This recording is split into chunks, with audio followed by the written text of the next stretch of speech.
నా సబ్స్క్రైబర్స్ అందరి పైన ఆ లలితమ్మ ఆశీస్సులు ఎప్పటికి ఉండాలని కోరుకుంటూ, ఈరోజు సౌందర్య లహరిలో రెండవ శ్లోకాన్ని చెప్తూ దాని భావాన్ని గూడా చెప్తాను. తనియాం సంపాం సుంతవ చరణ పంకేరుహభవం విరించిః సంచిన్వనన్ విరచయతి లోకనావికలం వహచ్యేనం శౌరిః కథమపి సహస్రేణ శిరసాం అరః సంక్షుద్వైనం భజతి బసితో దూలన విధిం.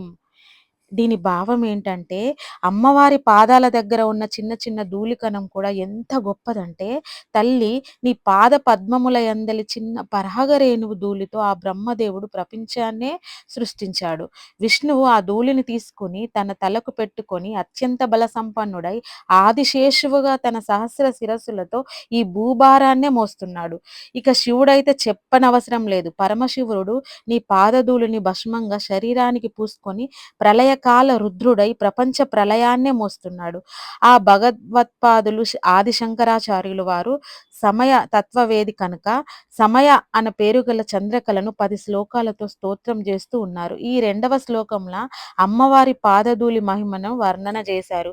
ఒక పాద పరాగరేణువే సమస్త లోకముల యందలి ప్రాణుల శరీరములుగా వారికి కావలసిన భోగ్య పదార్థములుగా అందుతుందని భావం. దీనిలో అంతర్లీన శక్తి రహస్యం ఏంటంటే, అమ్మవారి పాదధూళికి అపారమైన శక్తి ఉంది. అందుకే బ్రహ్మ, విష్ణు, మహేశ్వరులు సృష్టి, స్థితి, లయములు చేయగలుగుతున్నారు. ఆ పరదేవత అయిన జగజ్జనని కృప పూర్తిగా ఉంటే, ఏ సాధకుడైనా ఎంతటి కార్యమైనా చాలా సులువుగా సాధించగలడని అర్థం. దీని వలన ఉపయోగం ఏంటంటే, ఈ యంత్రమును పేపర్ మీద రాసి ఉత్తరాభిముఖంగా కూర్చుని పూజించి ప్రతిరోజు ఆవు పాలతో పరమాన్నం నైవేద్యం చేసి పెట్టాలి. ఈ శ్లోకాన్ని ప్రతిరోజు 108 సార్లు నచ్చినన్ని సార్లు లేదంటే పారాయణం చేయాలి. ఈ తంత్రం వల్ల మానవుడు అనుకున్న పనులు జరుగుతాయి. అంతేకాక సర్వజనుల ఆకర్షణ, వశీకరణం కూడా చేసుకోవడానికి ఉపయోగపడుతుంది. ముఖ్యంగా ప్రధాన ప్రయోజనాలేంటంటే, అమ్మవారి లలితా పరమేశ్వరి కనుక అమ్మవారి లలితా పరమేశ్వరి అనుగ్రహం కూడా వస్తుంది.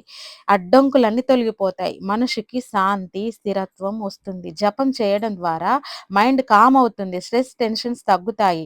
ఆధ్యాత్మిక శక్తి, ధ్యానం, భక్తి, అంతర్గత శక్తి స్లోగా పెరుగుతుంది. పనులు సాఫీగా జరగడం మొదలవుతాయి.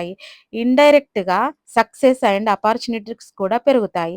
ఈ శ్లోకం డైరెక్ట్‌గా మనీ ఇవ్వదు గానీ, అబ్స్టాకిల్స్‌ని రిమూవ్ చేసి, రైట్ డెసిషన్స్ తీసుకునేలా చేసి, సిట్యుయేషన్స్‌ని ఇంప్రూవ్ చేస్తుంది కనుక, దీంతో ఫైనాన్షియల్ కండిషన్స్ కూడా గ్రాడ్యుయల్లీ బెటర్ అవుతుంది. అలా మన ఫైనాన్షియల్ ప్రాబ్లమ్స్ అన్ని తీరేలా ఆది శక్తి, ఆది పరాశక్తి తన పరివారంతో మనతోనే, మనలోనే ఉంటుంది కనుక, దీన్ని ప్రతిరోజు 108 సార్లు భక్తితో, నమ్మకంతో చేసిన వాళ్ళకు అంతా మంచి